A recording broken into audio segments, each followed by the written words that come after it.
Okay, welcome back to the Hortman Show. We're back in the studios rather than out in the field. It's god-awful stinky and hot today, but there's lots of cool things going on in Carroll County. A lot of you aren't happy about them because we've just survived the vagaries of a rising Japanese beetle population.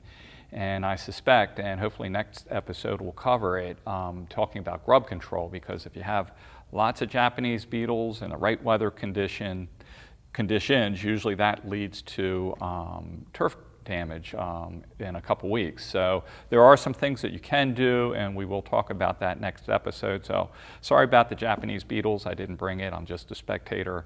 But there's lots of other big beetles showing up, primarily around people's porches at night. They're drawn to the light, and almost all of these are not to worry. You'll see these. Actually, I have one here that came in about a week and a half ago, and this is a grapevine beetle.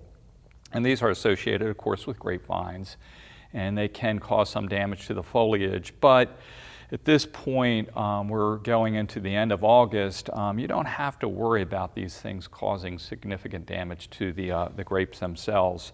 They're kind of a unique and large natural wonder. Rhinoceros beetles and all sorts of other large scarab beetles are going to be out crashing into your screens. They're just novelties. None of them bite that I'm aware of, and they'll scare you, but they really don't cause much damage. The real worry for a lot of people has been the influx of a lot of the large flying hornets and wasps. One that I don't have, but we have a picture, is of the cicada killer, and this is a very large hornet that will capture adult cicadas and drag them back to their nest. The thing that bothers people typically is that these are ground nesters, and they're solitary ground nesters, meaning they don't form a colony, but they make their own individual burrows, and they tend to congregate or aggregate in one area, usually a sunnier hillside, and they do this excavation, and people complain about these smaller than a quarter but larger than nickel-sized holes with all this dirt kicked out, and that's from the cicada killer. You can manage these things. If they cause enough damage, then you may want to treat with an insecticide. They will build up in population also over time, so meaning from year to year to year you may notice an increased population within an area. So if this area is high value, then sure, you could control those. The thing that a lot of people are worried about is what they call these overgrown yellow jackets. These are European hornets, introduced to the U.S. probably over a century ago. These can sting. They make nests typically in cavities. I find them a lot in hollow trees or also in abandoned sheds, in the attic space of an abandoned shed. But the colonies can get quite large. These are carnivores like many of the wasps, and they will readily attack caterpillars and a lot of other insects. Anecdotally, we've noticed them taking brown marmorated stink bugs. I can't believe I almost forgot the name. That was a pest, 5 years ago? Everybody had them. But these will actively feed on a lot of different things that we consider pests. So I say, hey, leave these alone if they aren't in a high trafficked area where other people could get stung. They can be aggressive in pursuing food, but they aren't known to readily attack people. The big problem that many people do notice in the landscape is they will strip the bark off of thin bark trees and shrubs, and the big shrub that gets beaten up on by these things are lilacs. It's tough to kill a lilac, and they'll make one look ugly, and many times you'll have a large branch that these will strip enough bark off that will die back, but lilacs readily reshoot new branches or trunks from the base of the plant. So again, I don't worry too much about these things because many of the big lilacs get overgrown anyway, and it's great to trim them back and kind of reinvigorate them. The pest that has just started to bother a lot of people are these, and you notice that they're dead. They're all on their backs. are eastern yellow jackets. These are quite aggressive, especially this time of the year and going into the future. The colony size has gotten quite large. These are the classic fall picnic crashers. They will eat sweets, they'll eat bugs, they'll readily sting people if you get too close to the nest, and they'll also sting to try and protect their food. I know with a lot of the beekeepers that I talk with that have dealt with these, they would much prefer to be stung by their own honeybees than by a yellow jacket. Many people experience much more intense pain at the initial sting, and also persistent itching for many days afterwards. And some people have also noticed that they'll get little spots after they've been stung that kind of necrotize or die back. Most of these are found in the ground. There is a German yellow jacket that was introduced. I haven't seen any hives around, but I'm quite sure they are around, that will build an above ground nest, but it tends to be in bushes close to the ground. I think these are best treated by leaving them alone. If you can avoid the area and warn friends, neighbors, whatever that may happen to frequent that area, try and stay away from these. They will die out in the winter, just like the European hornets. They will die out in the winter. If you have to treat, if in other words you have to kill the colony, I would say, hey, hire a professional, especially if you're allergic to bees. You don't want to get stung by 20 or 30 of these things. They hurt even if you aren't allergic to them.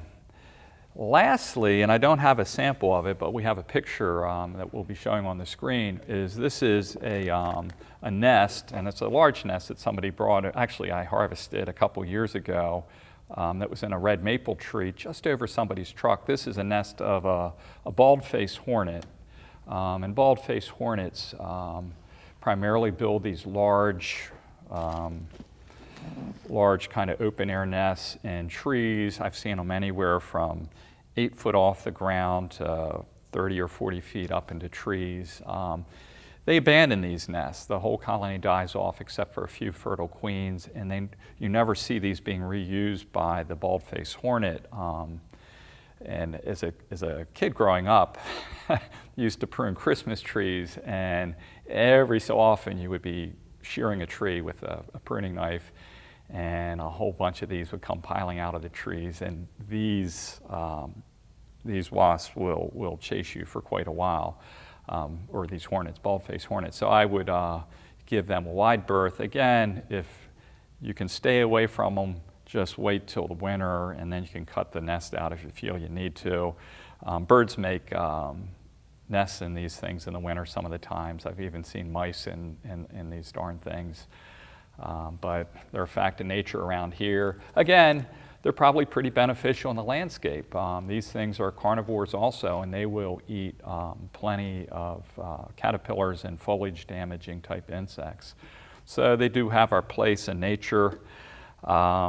Lastly, we've been getting lots of calls on damage to oak trees just recently, and there's a very, I guess, showy, large black and yellow caterpillar called a yellow-striped oakworm.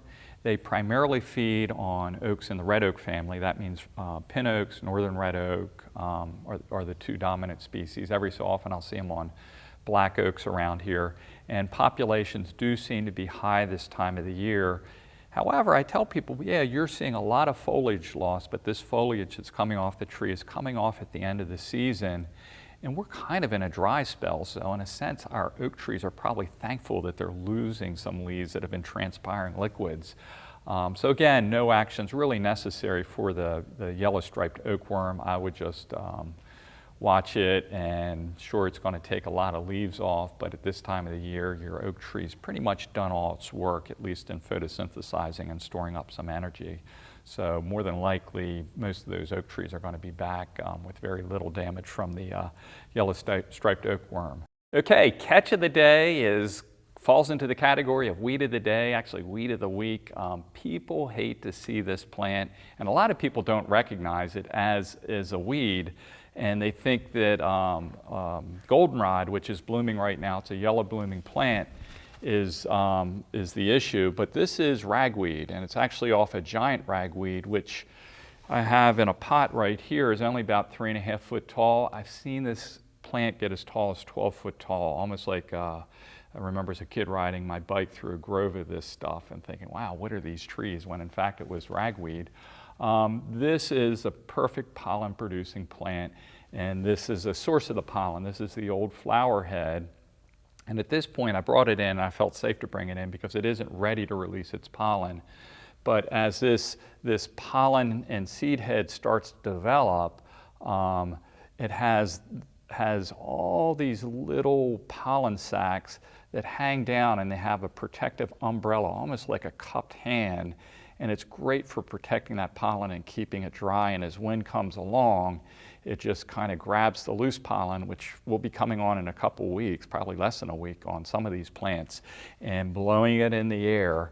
And when it blows in the air, that's when a lot of people, especially the people that are allergic to ragweed, will start sneezing.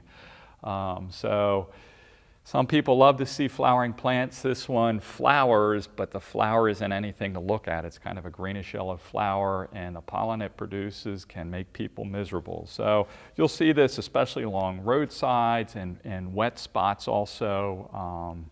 And then there's a smaller form of this, which I've seen on alleys and everywhere. It's kind of an alley cat type plant, and it's a smaller ragweed and has a very fine filigree type leaf. Same type of seed head, just smaller in stature. And both of these things are going to start dispersing pollen shortly. Okay, if you're worried about your lawns and you see a lot of these bees, people call them, hovering over the surface of your lawn in a certain area, more than likely it's a scolled wasp. These are very dark wasps, almost black, with very dark purplish wings. And they typically, in our area at least, have two yellowish spots on their abdomens on either side going back. And these are, again, ground nesters, but they nest, they're actually attacking grubs typically in the soil. And grubs are root feeders, and a lot of the grubs will feed on grass roots, which in turn can lead to a dead lawn. So if you see these scolled wasps, look them up online and get an ID, but most of these things are very docile. This particular wasp is a very docile wasp, and it shouldn't sting you. I've rarely seen it sting a person, and it's kind of doing a job for you in attacking those lawn grubs. If you want, subscribe to us on YouTube, or you can like us on social media. Thanks again for joining the Hortman. If you have questions, or you have a weird bug or disease on your plant, feel free to email me at Hortman, Hortman, @umd.edu, or you can give me a call at the Carroll County Extension Office. That's 410-386-2776. Thank you. Got a wrap? Yeah, that was good. I think we hit it all. Eastern cicada, killer yellow striped oakworm. Oh, scolled wasp. Could we insert scolled wasp? Yeah. Okay. I don't have a scolled wasp with me, but how should I? Okay, good, yeah.